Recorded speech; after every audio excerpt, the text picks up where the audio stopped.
And so it was that the conflict between the New Canaanites and the Whitelegs was finally resolved. The courier's involvement had tipped the scale, shifting the fragile balance of power. After the Whitelegs drove the Sorrows from Zion, they celebrated by destroying all traces of the valley's former inhabitants. They appealed to the Legion for assimilation, but were denied. Their failure to eradicate the New Canaanites in Grand Staircase and farther up the Colorado had not gone unnoticed. The Whitelegs made a half-hearted effort to find the New Canaanites, but were driven off by dead horses trained in the ways of Joshua Graham. The Whitelegs lost all hope of joining the Legion and disintegrated into a number of petty raiding bands, leaving Zion Valley a polluted cistern. Daniel evacuated the Sorrows from Zion, but due to the courier's neglect, the Whitelegs butchered many along the way.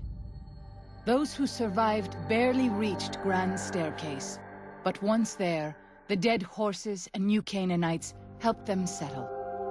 The unfamiliarity of their new surroundings and the loss of loved ones evoked a terrible and lasting grief among the Sorrows.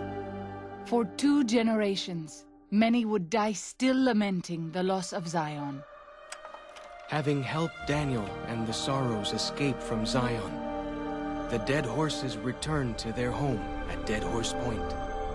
The tribe continued to learn from the New Canaanites, and over many years built a flourishing community along the banks of the Colorado.